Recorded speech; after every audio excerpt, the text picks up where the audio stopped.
Now, we'll be giving a small introduction before we move on to the best segment of the day with none other than the Supreme Pontiff of Hinduism, Jagadguru Mahasannidhanam, His Divine Holiness Bhagavan Nityananda Paramahansa.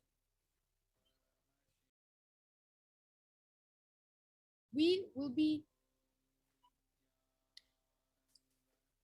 knowing more about the Devi PARASHAKTI Akashic readings, who is the Supreme Pontiff of Hinduism, and the most awaited session of them all, that is a power manifestation session. So now we'll be getting more into the Devi PARASHAKTI Akashic reading and be giving you a little insight on what exactly it is and what one gains from Devi's blessings.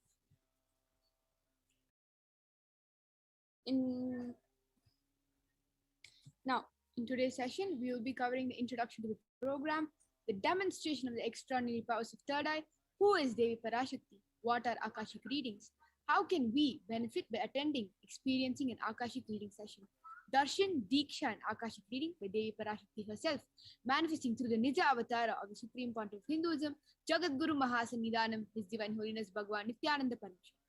And also, we will be manifesting the extraordinary powers of third eye right after the initiation.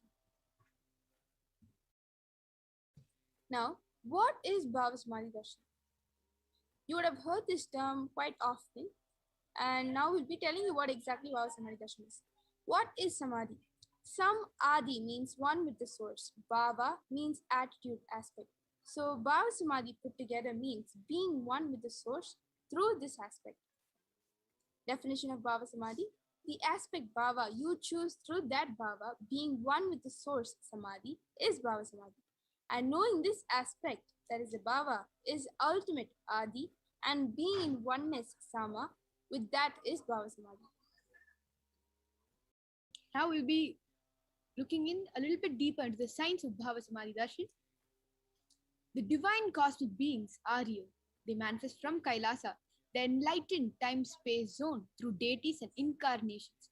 Divine cosmic beings manifest through the Archavatara, deities in temples, through Bhava Samadhi Darshans in Nija Avatara's incarnation, like what you will be witnessing today when Devi herself will be manifesting through the Supreme Pontiff of Hinduism to show that the divine cosmic beings are indeed real. The benefits of Bhava Samadhi Darshan. Bhava Samadhi awakens your Kundalini Shakti, which is the latent potential energy in every human being. Awakening of Kundalini Shakti results in extraordinary abilities expressing through us, like third eye awakening, ability to have remote vision, ability to scan one's body, levitation, teleportation, and materialization.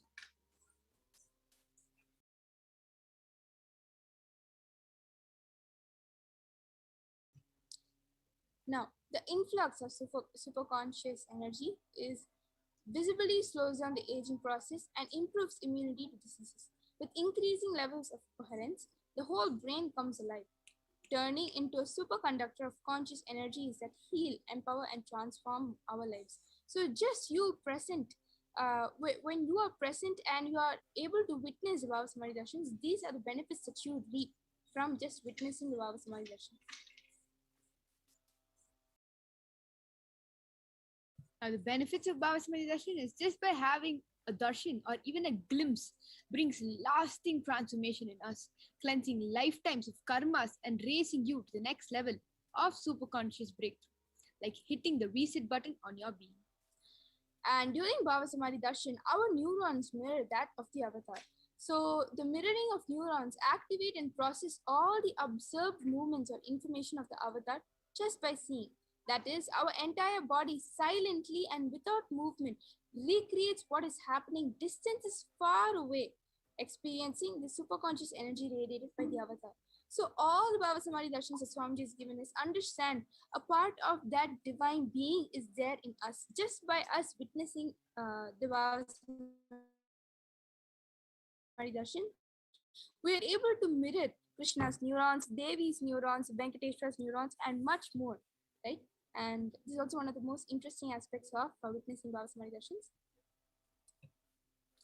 Now, what are Akashic readings?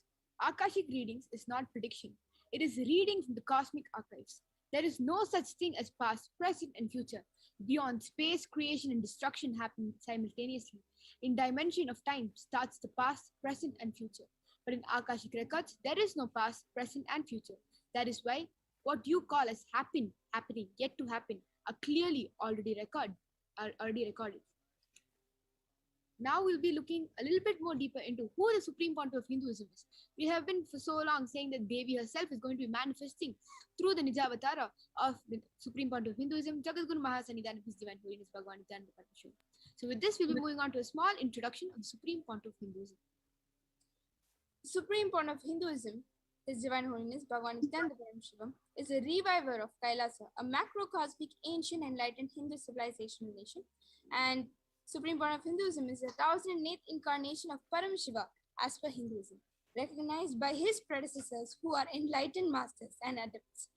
Supreme Pontiff of Hinduism has made the science of power manifestation, yoga, and temple-based universities and lifestyle. The Supreme Pontiff of Hinduism is ordained as the 233rd Guru Mahasannidhanam, the Pontiff of Kanchi Kailasa Sarvagni Peetam, Tonde Mandala Adinam, the incumbent emperor of the Suryavamsha Surangi Samrajyam, the present 293rd Jagadguru Mahasannidhanam, Pontiff of Kailasona, the Shamala Pita Sarvagni Peetam, present Mahamandaleshwar, the supreme spiritual head of Mahanirvani Kada, largest apex monastic order. And the Supreme Pontiff of Hinduism is also the 1008th Acharya Mahamandaleshwar, the head for all spiritual leaders of Atala Khada, ancient apex body of Hinduism. And he is the present 23rd Guru Mahasannidhanam of Dharma Mukti Swargapuram Adhinam, and he is elected as the Supreme Pontiff of Hinduism by a congregation of over 1,000 Hindu leaders. Revered as teacher of Hinduism, most prolific, most viewed, read and watched, authored 300 books and 10,000 articles in 3 languages, which is English, Tamil, and Sanskrit, respectively, translated into 50 languages with over 1,000 titles. Over 20 million copies of the books and articles have been sold, read, and downloaded. Supreme Pontiff of Hinduism has also given over 10,000 hours of discourses, enriched and enriched over 1 billion lives digitally, respected as the commentator of all sacred scriptures such as Upanishads, Bhagavad Gita, Shiva Sutras, Brahma Sutras, Yoga Sutras, Ashtavakra Gita, Jain Sutras, and etc.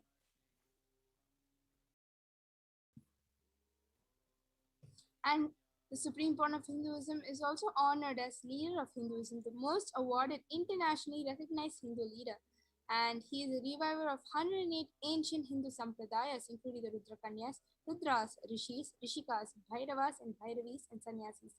And he is the establisher of the largest Hindu university, Kailasas Nityananda Hindu University, in the world with satellite campuses in 150 countries, and the establisher of 1,000+ Kailasa enlightenment ecosystem, and is also the founder and reviver of over 100 Sarvagna Pitas, and collector of the largest Hindu library with over 1 million books, 1 million palm leaf scriptures, and over 20 million digital books.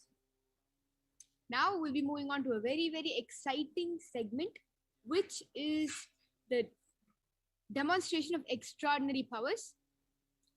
We'll have the Balasins as well as the Nityananda Yogis joining us for today's demonstration of powers to show you that there is a possibility of awakening these powers and manifesting them just with one initiation from the Supreme Pontiff of Hinduism, Jagadguru Mahasannidhanam, His Divine Holiness Bhagavan Nityananda Paramahansa. With this, we'll be moving on to the demonstration of the extraordinary powers. And just as the Balasins and Nityananda Yogis are getting ready to demonstrate this exciting powers to all of you, we will be looking into a short introduction on what is power manifestation, what are the Shaktis that we are talking about, and how exactly can we awaken them. I'm sure a lot of us will be excited and very thrilled to know more about it. So in today's Bhava Samadhi Darshan, all of us will be receiving the initiations into Third Eye Awakening and various other powers with the blessings and the grace of the SPH. We will be manifesting the following powers: the third eye, that is you seeing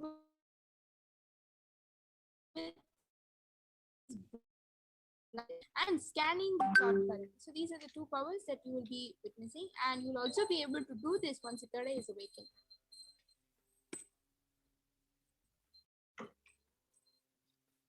So in the Vedagamas, the source scriptures of Hinduism, Paramashiva reveals in elaborate detail that every human being is hardwired to be able to manifest 463 plus extraordinary Shaktis, which are the divine powers. Manifesting these Shaktis are described as system, method, and science for human beings to explore the various possibilities and powers and have access to various states of consciousness. Shaktis manifest from the fundamental cognition that you are a divine. You need to manifest divine, and you're not a man. And you are a man. You need to reach the divine. Now we'll be moving on to the differences between Shaktis and Siddhis. Some of them who have knowledge might think that Shaktis and Siddhis are same, but no, they do have vast difference. Shaktis expressed from the space of enlightenment as a side effect of feeling connection with the divine and high integrated Guru. Shakti is a source of enlightenment. The Siddhis are the powers that manifest from tapas or penance for enlightenment. Siddhis are on path of enlightenment. The Shaktis of Parameshwara manifest through ordinary human beings in an extraordinary way after initiation from the avatar, and Shaktis are permanent. Whereas Siddhis are not permanent and may divert you from enlightenment. Understand, there are many Siddhas that are existing that are going ahead with rigorous and very, very hard penance that they do just to get a glimpse of the third eye, just to get a glimpse of the divine. But here we are, just with one initiation, we are able to manifest such extraordinary powers with the third eye completely awakened to be able to manifest possibilities that are beyond what human beings are able to cognize as of now. So now we have been talking about what Shaktis are, what Siddhis are, and that all of this are coming from the source, Parameshiva. We'll be looking a little bit deeper on who exactly is Parameshiva. Parameshiva is a primordial divinity in Hinduism, the ultimate reality and cause, which is self-effulgent Swayam Prakasha,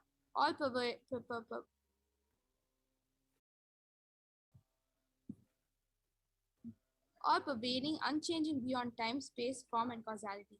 As the fundamental base of Avyakta, the unmanifest, and Vyakta, the manifest existence, he performs the Panchakritya or 5 cosmic acts of creation, sovereign rulership and maintenance, rejuvenation, pulling out of delusion, liberating grace for all living entities.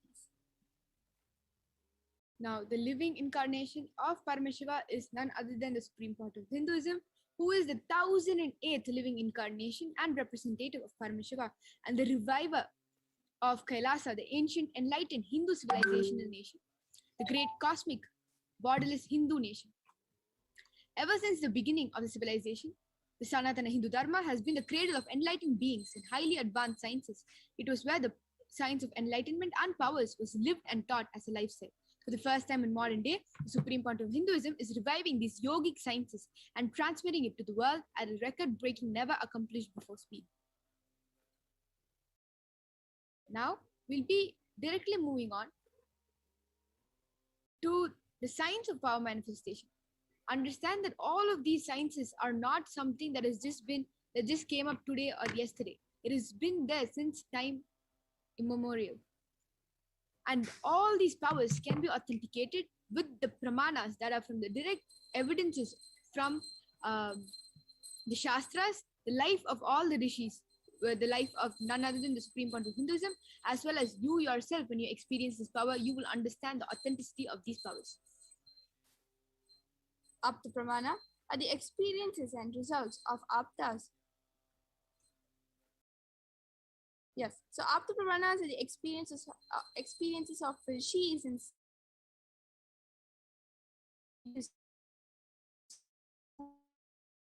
have come with results. Now we'll be moving on to the Atma Pramana. Let's see account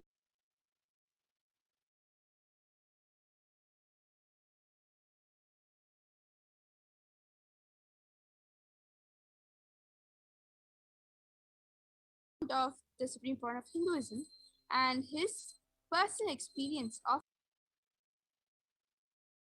power manifestation. Pratyaksha Pramana are the empirical evidence from observation and are the empirical evidences from the observation and scientific experimentation.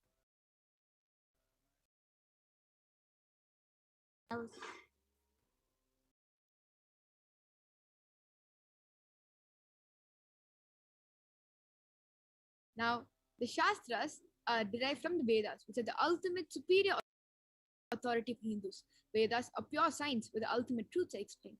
The agamas, the scriptures, where they explain, where the applied technology, the applied science is expanded. Vedas and agamas, the Veda agamas are given the status of Shruti as they are directly revealed by Paramashiva.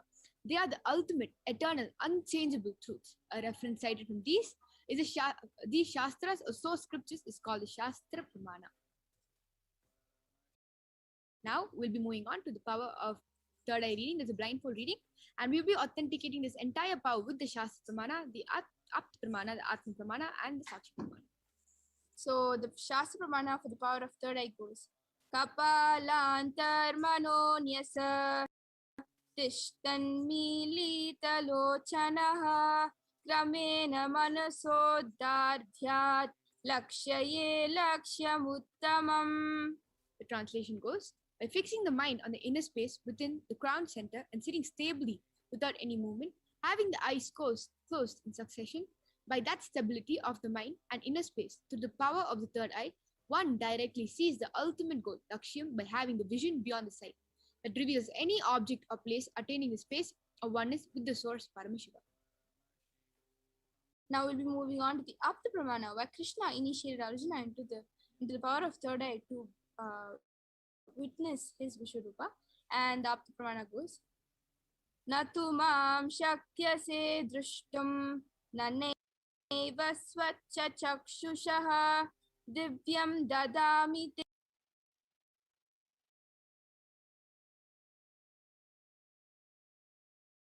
chakshuhu pashyame yogamaishwaram. And the translation goes, but you cannot see my cosmic form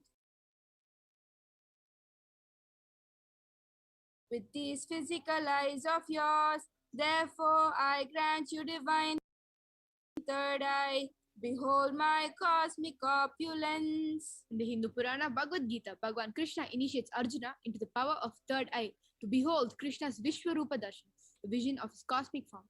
The 11th chapter of the Bhagavad Gita, which contains the description of Bhagavan Krishna's cosmic form, is completely narrated by Arjuna as he sees Bhagavan Krishna through his third eye. And the Atma Pramana, which is the personal experience of none other than the Supreme Point of Hinduism. In Swamiji's own words, Swamiji says, the first experience that I was able to see everything around me, above me, the whole 360 degrees, 10 degrees, able to see, I was also able to feel, experience all of that as me. This was Bhagavan's experience when he had the third eye awakening at the time of his enlightenment on the Pavlakundu rock. There have also been many scientific experiments that have been conducted, and the results of which are something that is truly tremendous, truly amazing. Right? Now, when all of you are also witnessing and doing this power manifestation, you will understand the authenticity and the way in which the science is so scientific that you will be mind blown. So now, with that, we will be moving on to the Sakshi Pramana. This rare sacred science of third eye awakening is being made available to humanity for their ultimate enrichment and conscious evolution by the Supreme Pontiff of Hinduism.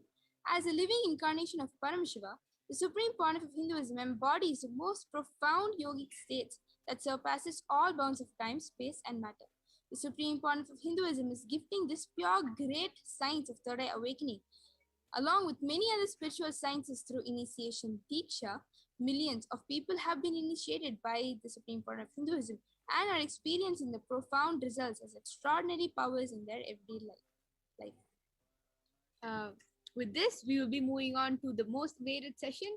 We will be moving on to the power demonstration by the Nityananda Yogis as well as the Nityananda Balasins. As of now, we have two Balasins, Maniti Yoga Pranananda and Maniti Virajananda, joining us today to demonstrate the power of blindfold reading. So we will move on to that right after a short break.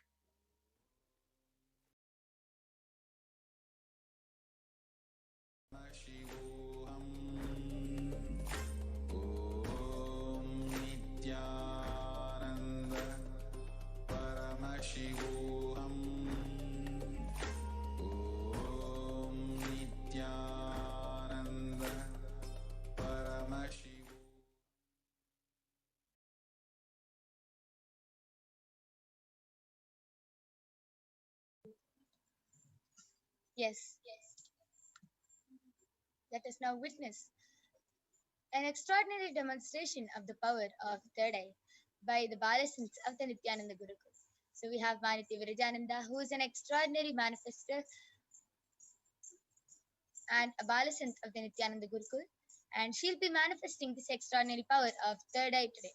So as all of you can see, I have the medically tested eye band over here. In front is a complete opaque sheet and behind is a thick sponge.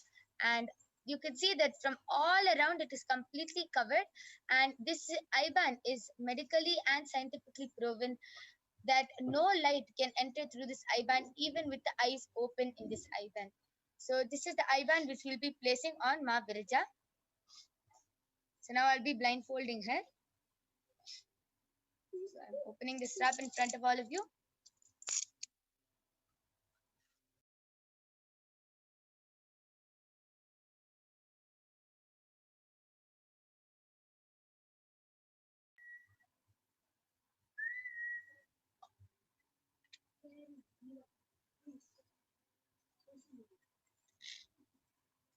Virija, are you comfortable? I request you to put this strap down. Now, I request you to send to timer. Yes. So you can see how Ma Virija is completely blindfolded and there is no light entering in her eye band. So Ma Virija, I request you to turn to the right, left, up, down, all around. Yes, so you can see that from all sides, Ma Virija's eye band is completely covered. And to make it even more foolproof, Ma Virija is not going to be touching the eye band during the whole demonstration of the power of third eye. She will not be touching her eye bands, or she will not be moving her hands near her face. And all of you can start posting your comments in the live Kailasa's Nityananda SPH YouTube channel. All of you can start posting your comments, and to authenticate this power even more, I would like to show my ears that there's no wires around me. Like there's no wires on my ear, next to my ear or anything. Yeah. So I request all of you to start posting comments in the Kailasa's SPH Nityananda YouTube channel. You can post emojis, comments,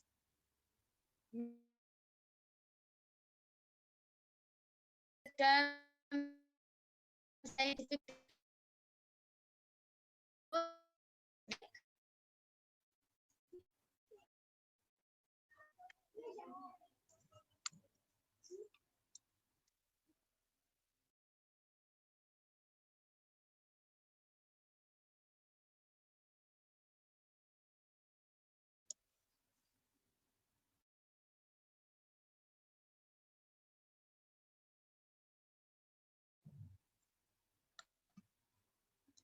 Yes, I request all of you to wait as we're opening the YouTube comments.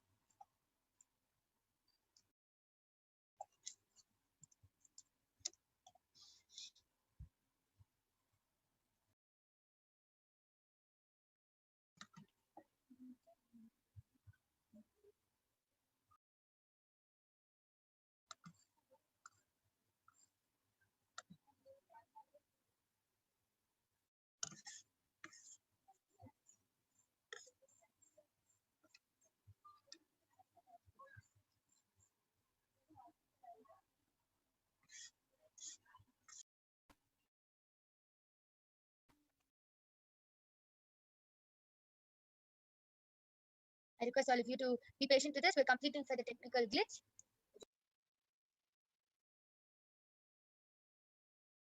Just opening up the comment section.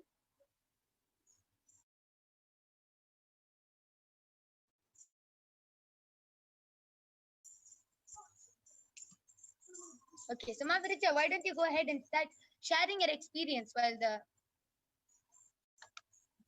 chats open up? Why don't you go ahead and start sharing your experience?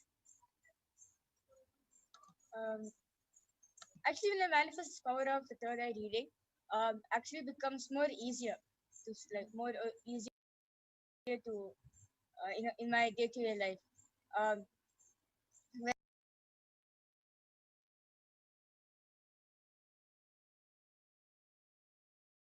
When I open my eyes, like when I use my two physical eyes, the small fonts in the books, I won't be able to read them. Like it'll be like I need to squint my eyes in such a way that only then I can be able to see, or I need to keep a certain distance.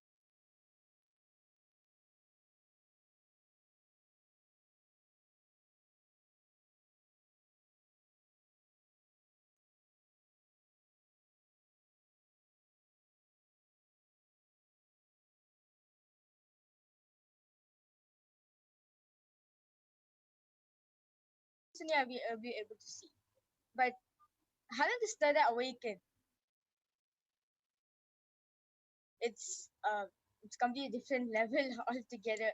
Like even the smallest font also, just the power of third eye, it can be read also.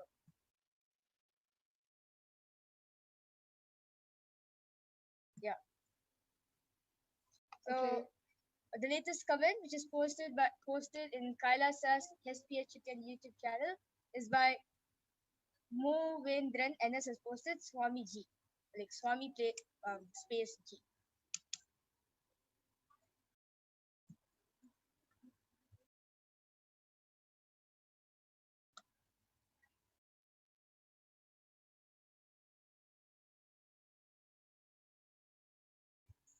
Yes. Om Shivo 36 times posted Jai Kailasa Om Nityananda Parama Shiva Oham from Japan. Yes, Sumi Murli Mas posted Ungated Trichosol. And amazing, you can see how Ma posted two claps emoji. Yes, amazing. You can see how Ma Virija has read Ma Sumi Murli's comment. It is actually I think, a scientific term or a medical term, and she was able to read it, and she has also been able to see the emojis which Ma Shivani has posted. Amazing. Yes, Ma Virija, continue reading. I request all of you to continue posting. Okay, so that was a great demonstration of the power of third eye. So now I'll be removing the eye band of Ma Virija.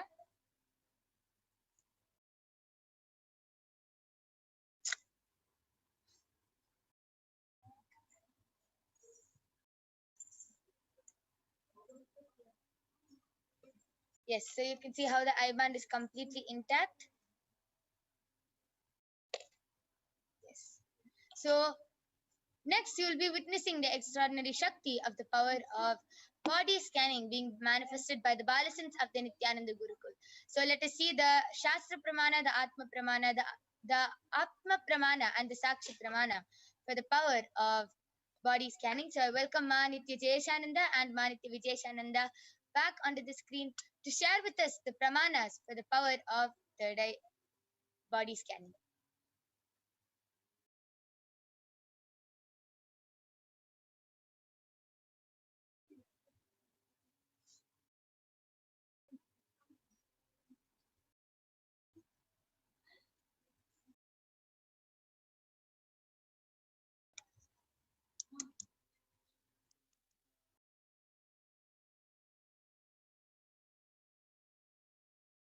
That was such a great power manifestation demonstration by Ma Virija, who had demonstrated the power of third eye reading. So now all of you know that by the end of this Devi PARASHAKTI Akashic reading, you yourself will be manifesting this power. And we'll be moving on to the next power of the day, which is the body scanning. And just like before, we are going to be authenticating this entire power manifestation with the Shastra Pramana, the Apta Pramana, Atma Pramana, and the Sakshi Pramana. Okay, a little about the power of body scanning. It's one of the power which awakens to scan the illnesses, diseases, medically diagnosed issues, and provides solution through the awakened third eye. And now, without further ado, we'll be moving on to the Shastra Pramana of the body scanning. And the Shastra Pramana goes like, Swadehe jagato vapi sukshma sukshmatarani cha tatvani yani nilayam dhyanpante vyatyate para. Bhagavan Paramashiva says, cognize deeply from the subtle to the subtlest constitutive principles of your whole body, Swadeha, or of the whole universe simultaneously consists of the essential reality. They are being absorbed in the source cause, Paramashiva. By the experience of such restful awareness, one becomes complete from all thoughts, and the ultimate universal divine power, Paradevi, Adi-Shakti, is revealed, and the supreme power manifestation happens. Yes. So now we'll be moving on to the Apta Pramana, a very interesting experience from a very revered sage, a Siddha. So Terayar was a Siddha and one of the prominent disciples of Agathiyar. One day, a man suffering from severe headache comes to Agathiyar for healing. Agathiyar uses the power of body scanning and identifies the root cause of the headache. He reveals the person's brain. Agathiyar immediately instructs Terayar, his disciple, to perform an open head surgery and remove the frog. After the surgery is completed successfully, the person is healed and cured of the headache. Thus, he gained the name Terayar. Now we'll be moving on to the Atma Pramana, which is the direct experience from the life of the Supreme Fount of Hinduism. On the 22nd December 2019, Supreme Fount of Hinduism revealed how Swamiji used the power of body scanning, paraphrasing his words. Only when I had the multiple compound hand fracture, I was forced to go for surgery and therefore for medical checkups related to that. At that time, they detected heavy metal quantity in my different organs. It was revealed that I had been poisoned without our knowledge. I immediately used the diagnostic methods instead of medical facilities to study the body condition due to the poisoning. Through body scanning, I found out what the problems, the imbalances,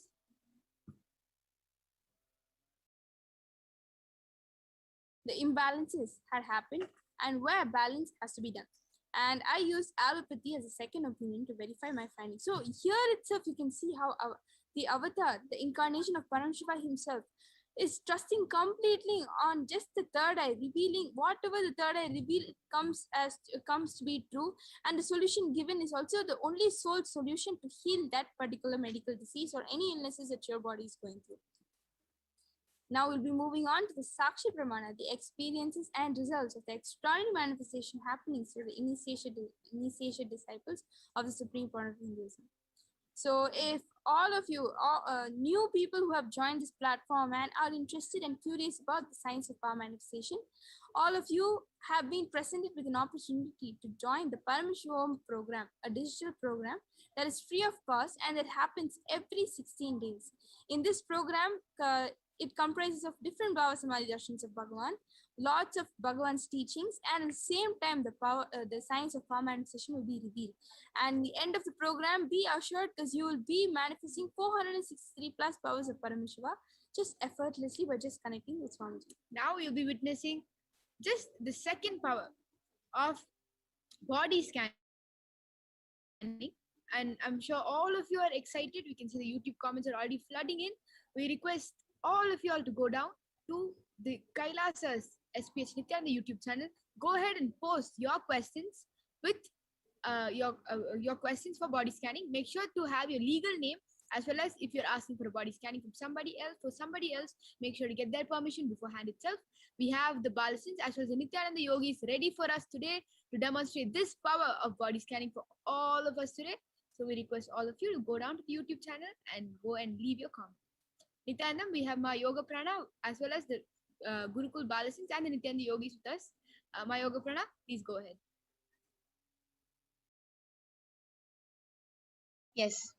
Thank you so much, Ma Jayesh and Ma Vitesha, for that amazing introduction of the power of body scanning. So now I request all of you to post your requests and comments for the power of body scanning in the Kailasa's SPH Nityananda YouTube channel. You can post your comments, you can post your requests for your family members and friends. Just invite them to witness this extraordinary power. And as it is our integrity, please do get their permission also before you request for the body scanning, and then we'll be doing the body scanning for them.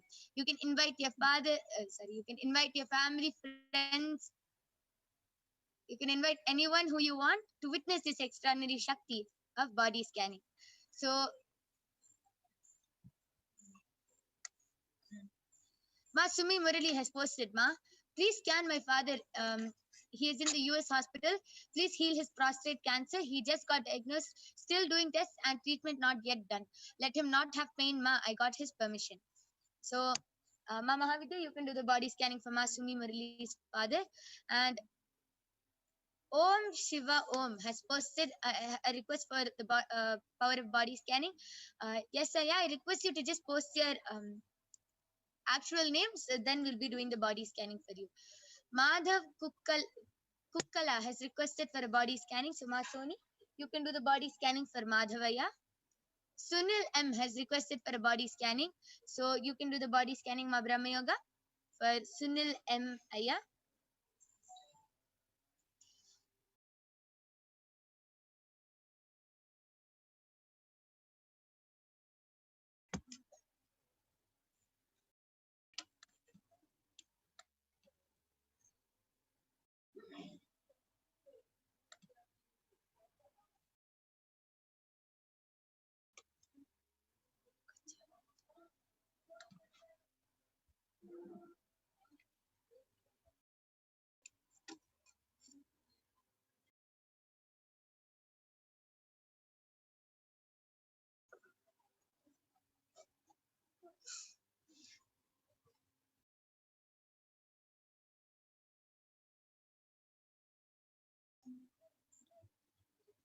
Yes, Ma Brahma Yoga, are you ready? Okay.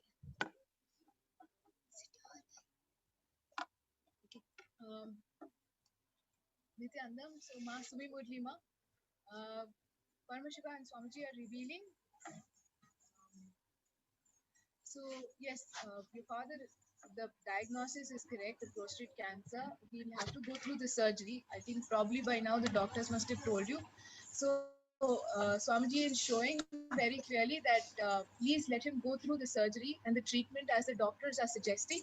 It'll be about 3 days for the healing to happen. So as soon as possible, as you can get him into treatment, that will be best.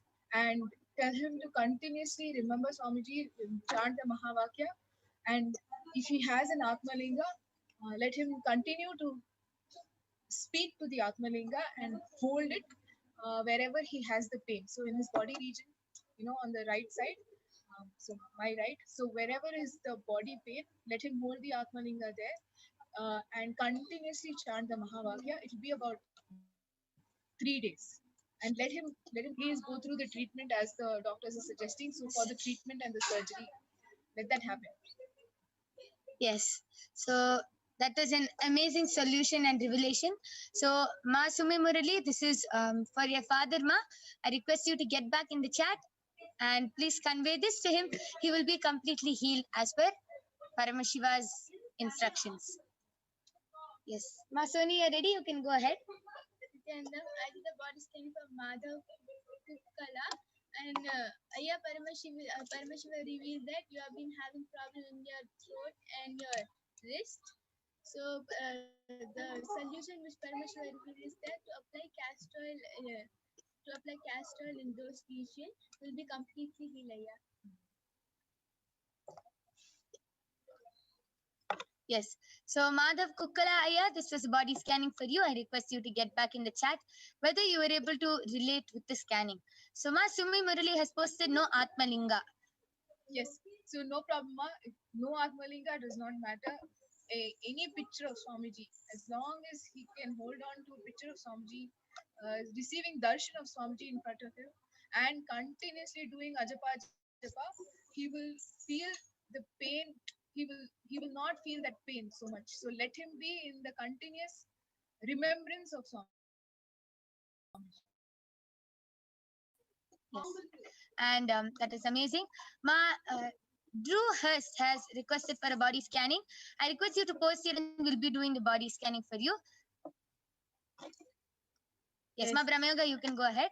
Yes, I'm done with the body scanning for Sunil M.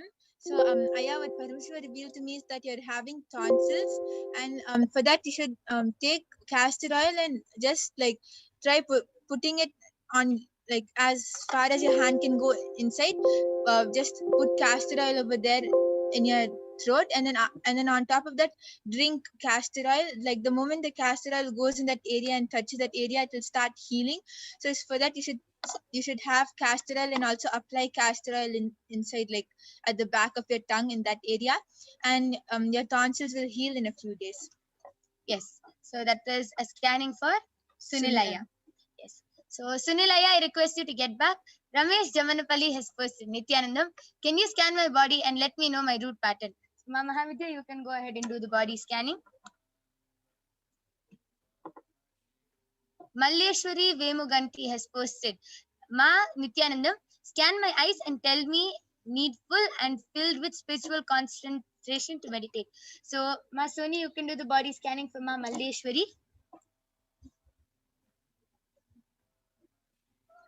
Drew Hurst has posted, his actual name is Andrew. Yes, yes, Aya, we'll definitely be doing the body scanning. Ma Brahma Yoga, please do the body scanning for Andrew, Aya.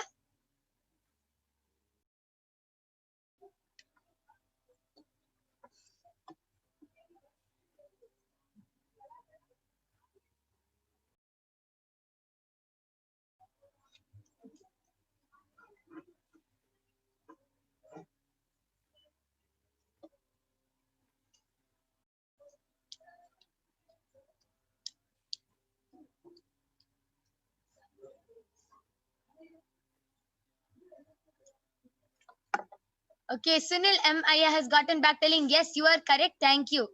Yes, that is amazing.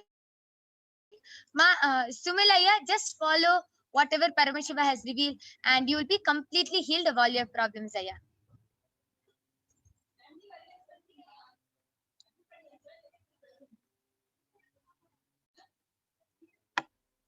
Yes. So this is the body scan for Ramesh Jamanpalli Aya. Aya, Paramashiva is revealing that the root pattern is really the fear of impossibility, the fear of what if something doesn't happen, and that fear actually these what if questions is what agitates you, and even something that you would really like to avoid thinking about. If there is a situation that makes you think for what if, you will make sure that you don't want to think of that situation, and it makes you really uncomfortable, which results into everything else like agitation or any kind of irritation, frustration. All of that just roll on to that. Yes. So this is a body scanning for Ramesh Jamanapalli Aya. I request you to get back in the comment section, Aya, whether you were able to. Okay, actually this is a body scanning. This was a scanning for your root pattern. So I request you to get back. Yes, so I'm done with the body scanning for Andrew Aya. And Aya, Parameshwar revealed to me that the food which you're eating has a lot of fat in it. You're having really like a lot of dairy products, and also the food which you're having has a lot of fat in it and a lot of chemicals also. And because of that, you're starting like all the food is, and also on top of that, your food is not getting digested. So because of that, the food in your stomach is becoming really hard, and like it is in the process of becoming kidney stone. So immediately you should start taking castor oil, two tablespoons of castor oil every morning. And also you should start doing panchakriya, especially enema every like after taking castor oil, after around 2 or 3 hours you should do the enema. And also in the night time you should start taking haritaki. If you do these three things, all the food will start digesting, and you'll also see that you'll get the fit body which you want. Yes, so this is a scanning for Andrew Aya. Yes, so Andrew Aya, this was a scanning for you. I request you to get back whether you were able to relate with the scanning, and that you, whether you were able to hear what is the solution which Paramashiva has revealed for you. Yes, Masoni, you can go ahead. Yeah, Parameshwar revealed that for your eye, Parameshwar revealed that to do eye cup and do meditation on your bottommost chakra with the Mahavakya playing at the background. Yes, that is an amazing solution. So this is a scanning for? Maleshwari. Yes, so this is a scanning for Maleshwari. So I request you to get back, Ma, whether you were able to relate with the scanning. Yes. And Madhav Kukkula Ayya has gotten back telling, Ma, can you please scan again? I was not able to relate. So, Ma Mahavidya, you can go ahead and share what you were able to see.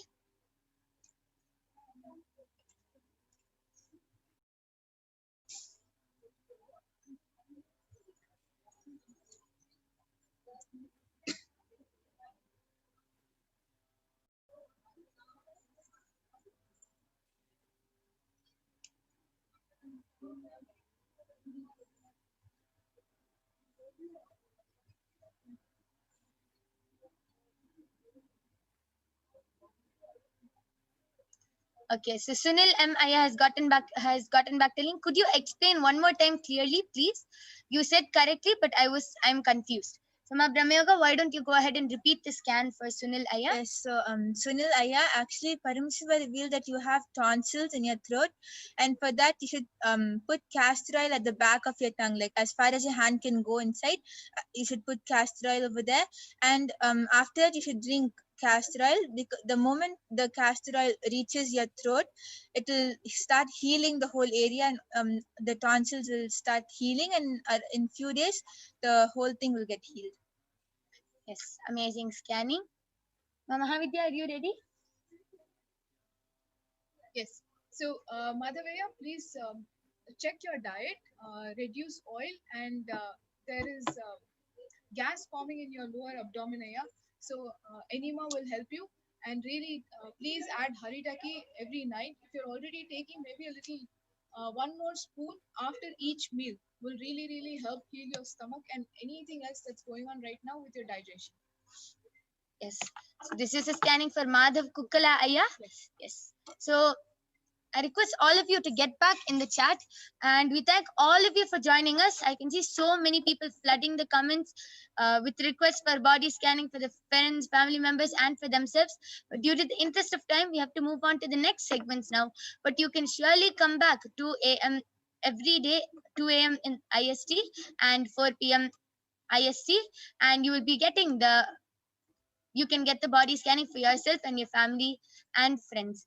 So we thank all of you for joining us. Please stay tuned for the upcoming segments where you will be learning about who is Devi PARASHAKTI and what are the Akashic readings. So please stay tuned. Thank you, Nityanandam.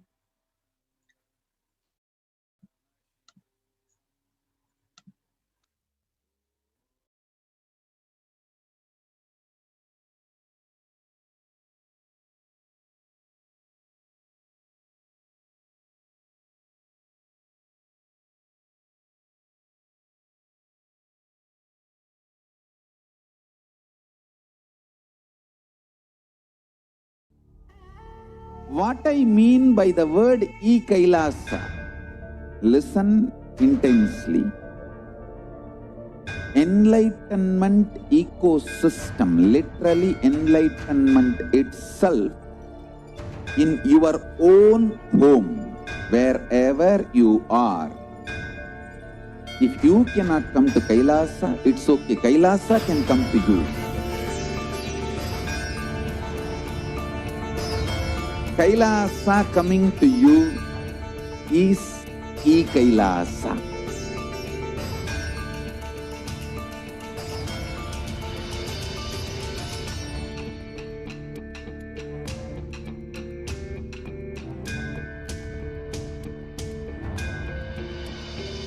I will revive Hinduism. I am a Hindu revivalist, not by any revolution, but by evolution.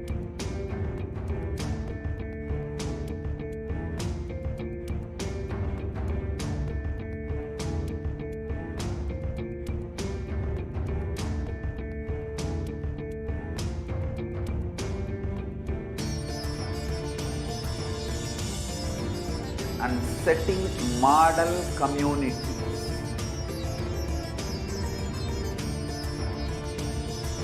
Kailasas, enlightenment ecosystems, Sarvanya Peethas all over the world.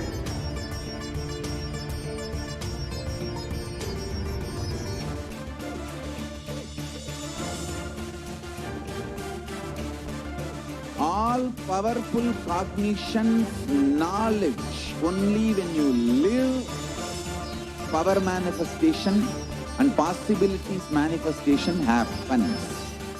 It's a fundamental truth.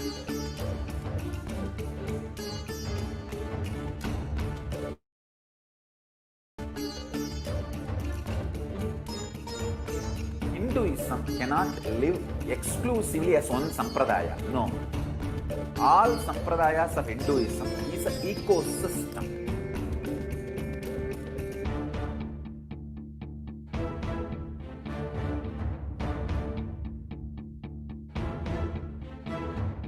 So don't keep quiet thinking that if one sampradaya is attacked, only that sampradaya is going to be affected. All of us are ecosystem.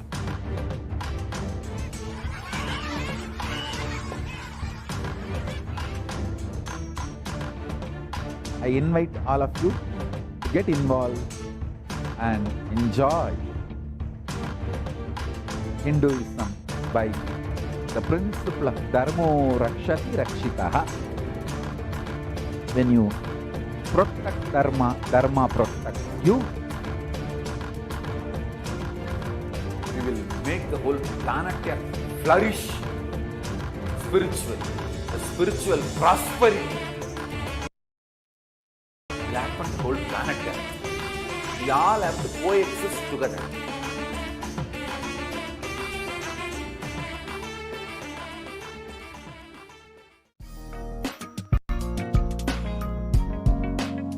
We get you health. We get you ability to build beautiful relationships in your life. We get you direct spiritual support, and we make sure you become wealthy.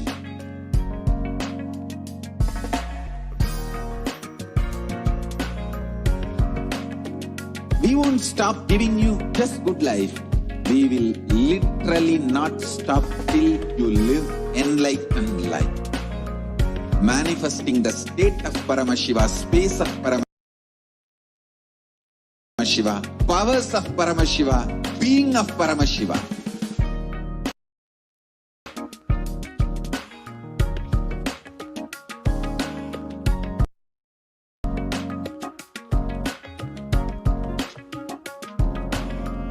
Whole world should become e-Kailashians. I want the whole world to know Hindus have something great to contribute to the world.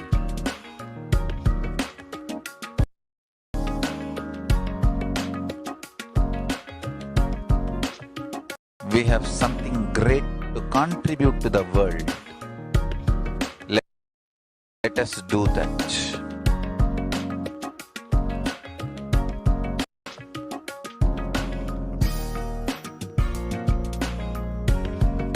E-Kailasa is proper customized spiritual service helping you to identify your root patterns of suffering.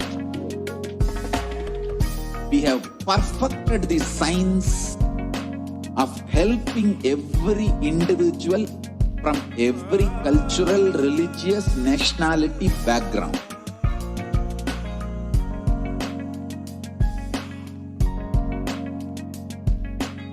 You will have lowest reactionary assumptions, highest awakened response, alive response for life continuously.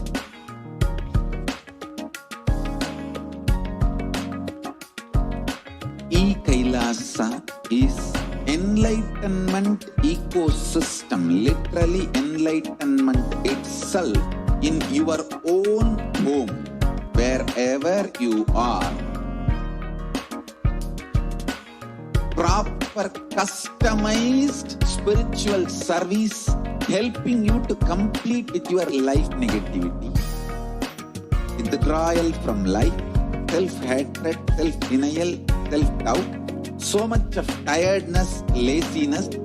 We can support you aligning your diet, your attitude, your aptitude your understanding about life, we can help you with everything.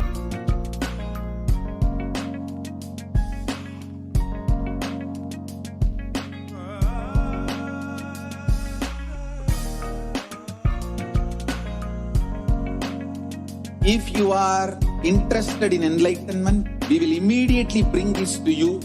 If you are not interested, we will explain the whole science, inspire you, and make you interested in enlightenment science. We need to cater this enlightenment science to the whole world wherever they are, because enlightenment is the birthright of all human beings. Kailasa is responsible to provide that to all human beings.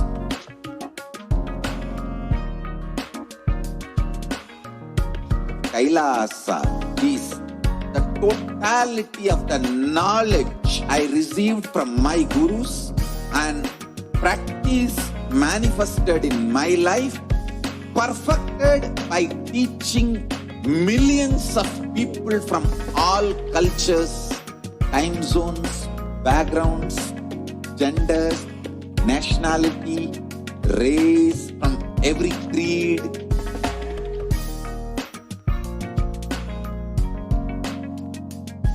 So this absolutely perfected knowledge available to you, served to you in your home, without even you moving out of your couch, free of cost.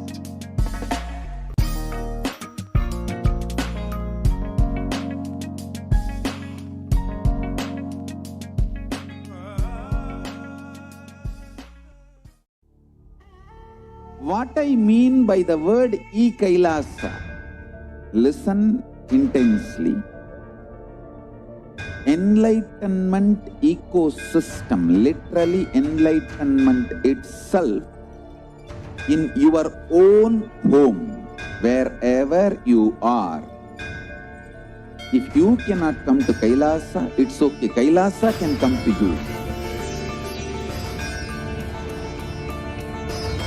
Kailasa coming to you is e-Kailasa.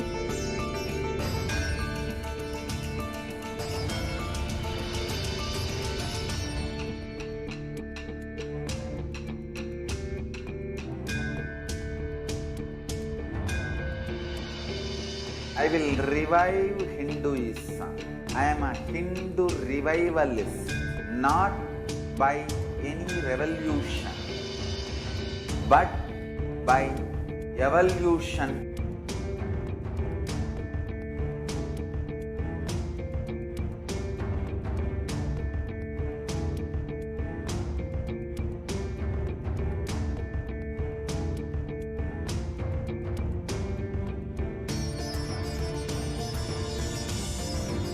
And setting model communities.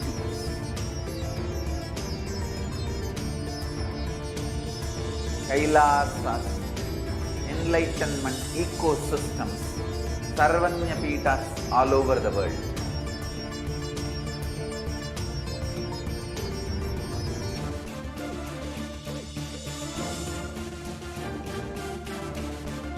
All powerful cognition, knowledge, only when you live, power manifestation and possibilities manifestation happens. This is a fundamental truth.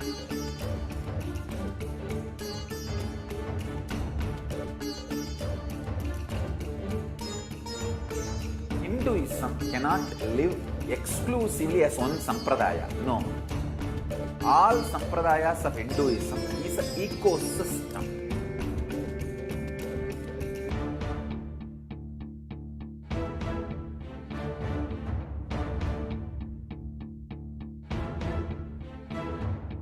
So don't keep quiet thinking that if one sampradaya is attacked, only that sampradaya is going to be affected. All of us are ecosystem.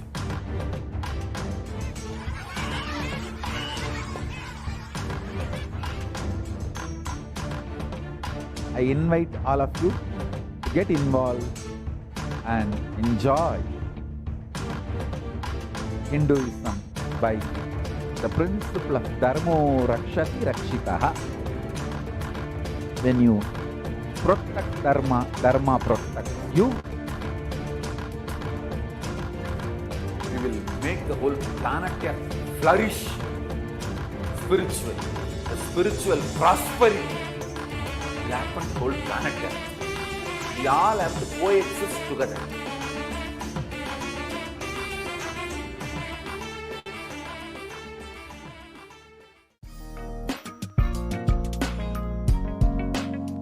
We get you health. We get you ability to build beautiful relationships in your life. We get you direct spiritual support, and we make sure you become wealthy.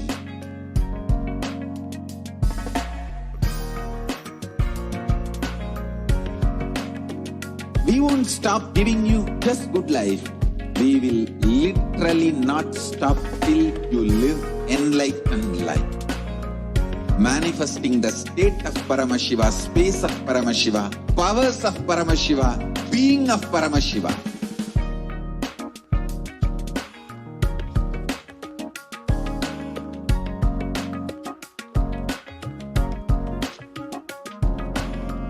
Whole world should become Kailashians. I want the whole world to know Hindus have something great to contribute to the world.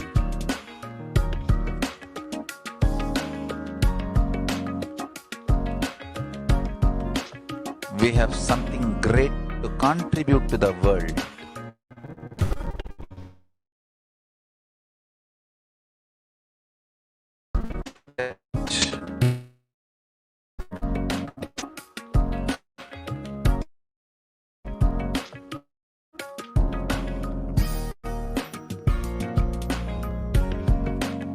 Kailasa is proper customized spiritual service helping you to identify your root patterns of suffering. We have perfected the science of helping every individual from every cultural, religious, nationality background.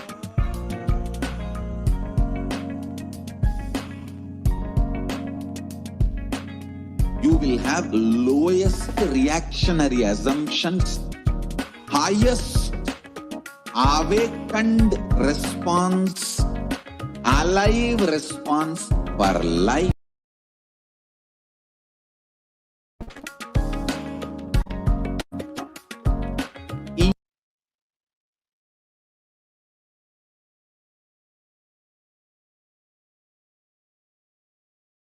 Kailasa is enlightenment ecosystem, literally enlightenment itself in your own home, wherever you are. Proper customized spiritual service helping you to complete with your life negativity. Withdrawal from life, self-hatred, self-denial, self-doubt, so much of tiredness, laziness. We can support you, aligning your diet, your attitude, your aptitude, your understanding about life. We can help you with everything.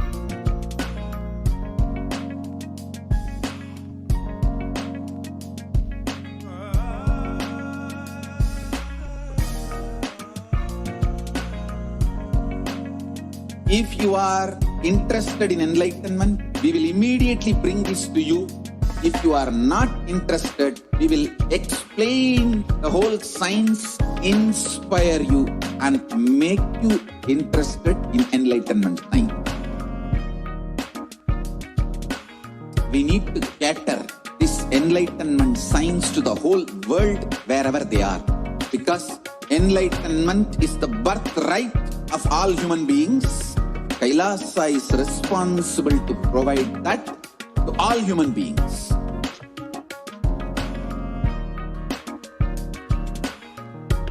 Kailasa is the totality of the knowledge I received from my gurus and practice manifested in my life, perfected by teaching millions of people from all cultures, time zones, backgrounds, genders, nationality, race, from every creed.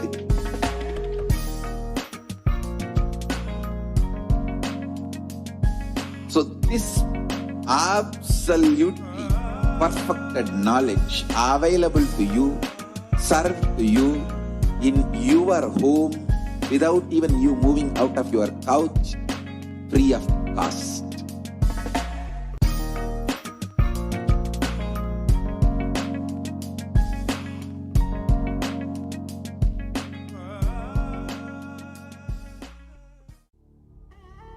What I mean by the word e-Kailasa, listen intensely.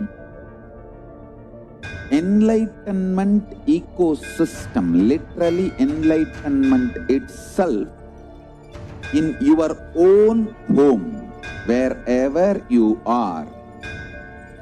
If you cannot come to Kailasa, it's okay. Kailasa can come to you. Kailasa coming to you is e-Kailasa.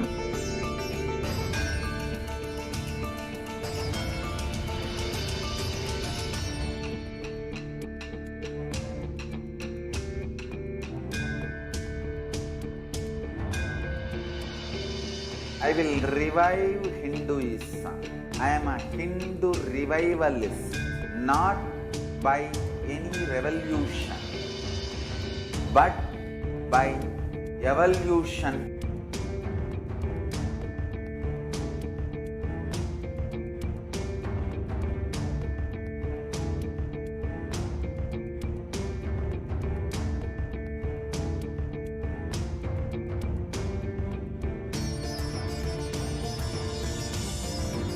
And setting model community.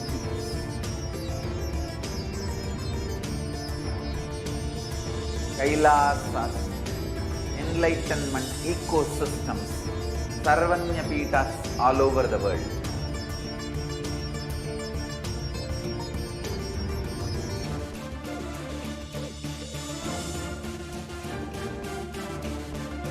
All powerful cognition, knowledge, only when you live, power manifestation and possibilities manifestation happens.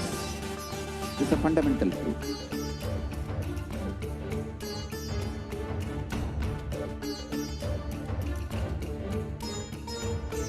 Hinduism cannot live exclusively as one sampradaya. No. All sampradayas of Hinduism is an ecosystem.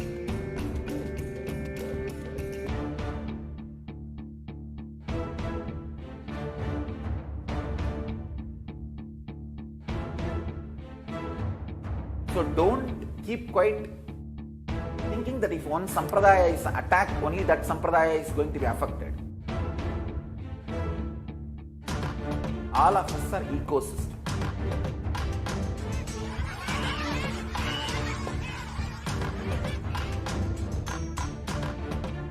I invite all of you to get involved and enjoy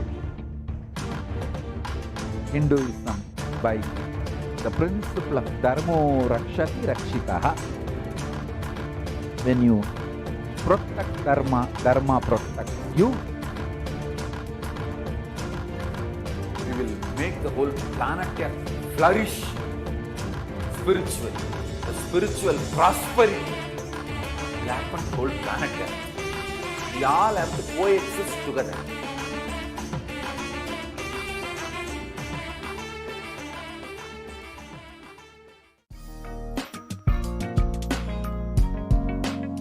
We get you health. We get you ability to build beautiful relationships in your life. We get you direct spiritual support, and we make sure you become wealthy.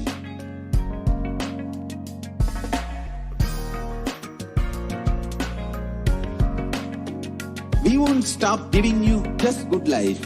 We will literally not stop till you live enlightened life.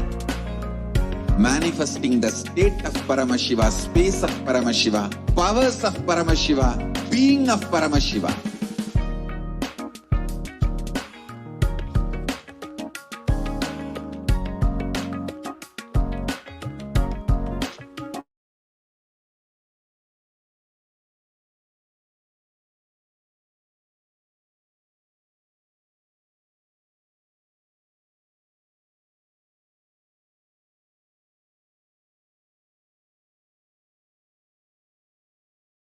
To the world.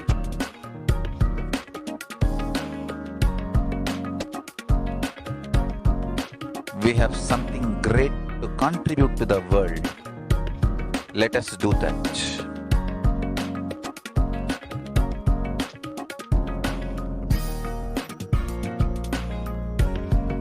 E-Kailasa is proper customized spiritual service helping you to identify your root patterns of suffering. We have perfected the science of helping every individual from every cultural, religious, nationality background.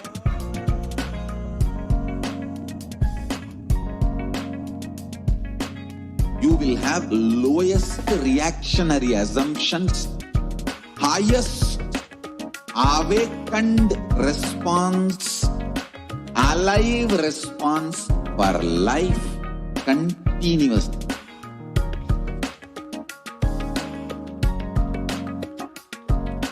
E-Kailasa is enlightenment ecosystem, literally enlightenment itself in your own home, wherever you are.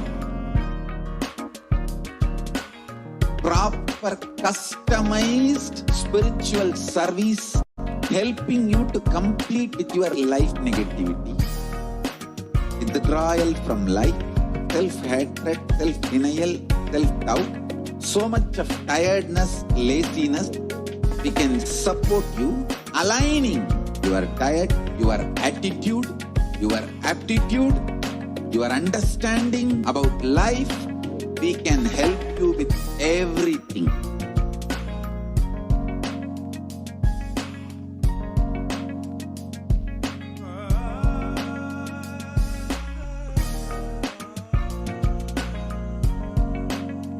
If you are interested in enlightenment, we will immediately bring this to you.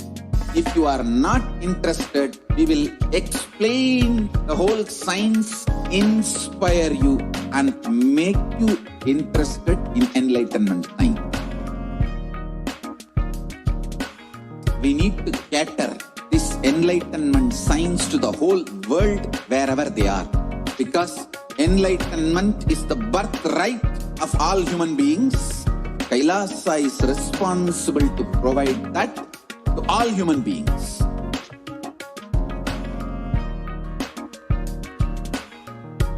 Kailasa is the totality of the knowledge I received from my gurus and practice manifested in my life, perfected by teaching millions of people from all cultures, time zones, backgrounds, genders, nationality, race, from every creed.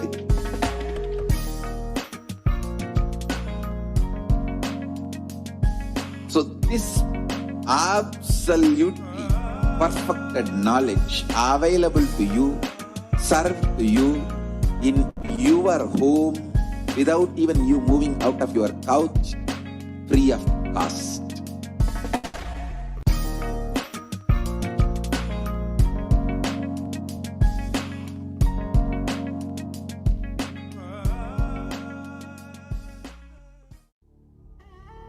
What I mean by the word E-Kailasa, listen intensely.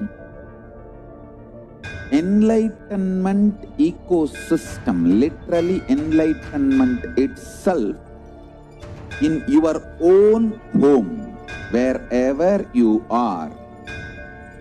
If you cannot come to Kailasa, it's okay. Kailasa can come to you.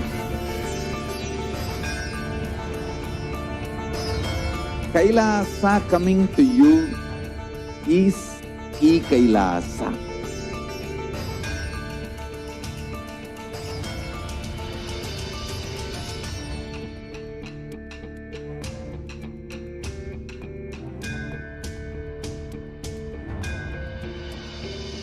I will revive Hinduism. I am a Hindu revivalist, not by any revolution, but by evolution.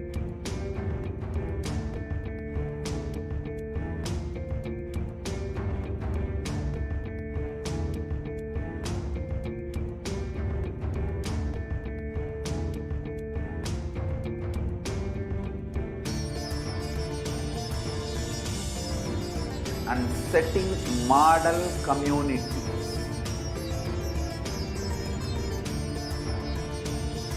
Kailasas, enlightenment ecosystems, Sarvanya Pitas all over the world.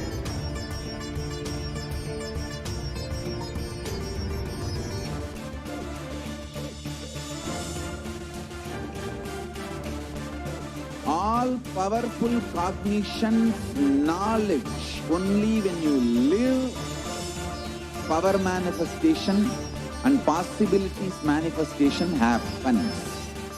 It's a fundamental truth.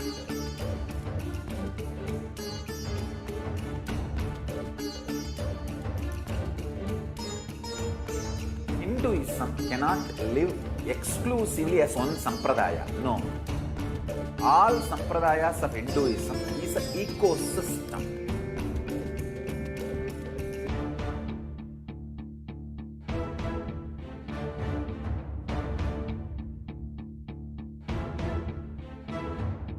So don't keep quiet thinking that if one sampradaya is attacked, only that sampradaya is going to be affected. All of us are ecosystems.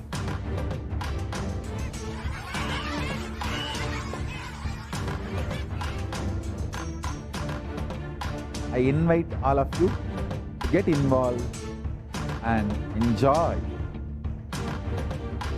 Hinduism by the principle of Dharmo Rakshati Rakshitaha. When you protect Dharma, Dharma protects you. We will make the whole planet flourish spiritually. The spiritual prosperity will happen to the whole planet. We all have to coexist together.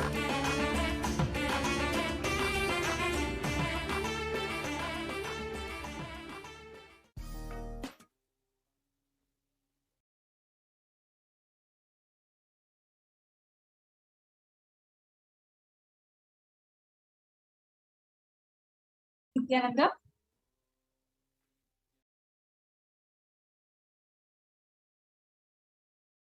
Welcome back to all the viewers. We're completing further technical difficulties that we may have faced in the pause of the program, but we're back and we'll be continuing into the next segments of today's program. I strongly, first of all, encourage each and every one of you that if you have not already, make sure that you are going to the link provided in the scroll below for the UN, which has recognized the persecution against the Supreme Pontificate as it is the Hindu Persecution Awareness Month. Kailasa, along with the Supreme Pontificate of Hinduism, is ensuring that the persecution against the Supreme Pontificate of Hinduism is being presented to each and every one of you. You can visit the link in the scroll below in order to ensure that you see the report and the way that the UN, United Nations, has recognized the persecution against the Supreme Pontificate of Hinduism. Please visit that link, and right now we'll be going forward with today the next segments in today's program.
परमशिवोऽहम्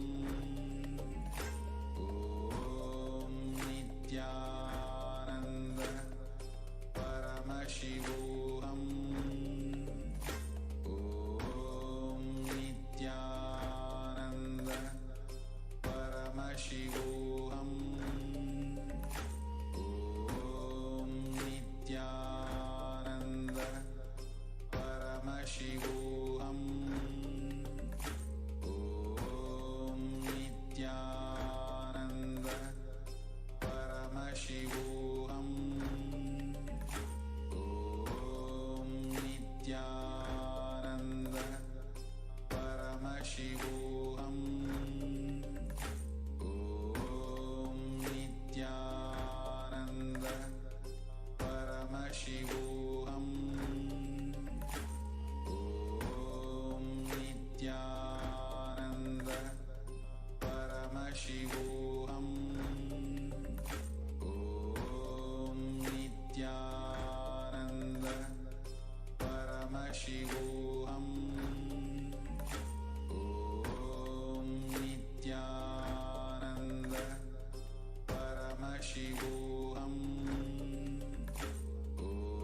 ॐ नित्यानन्द परमशिवोऽहम् ॐ नित्यानन्द परमशिवोऽहम् ॐ नित्यानन्द परमशिवोऽहम् ॐ नित्यानन्द परमशिवोऽहम् ॐ नित्यानन्द परमशिवोऽहम् ॐ नित्यानन्द परमशिवोऽहम्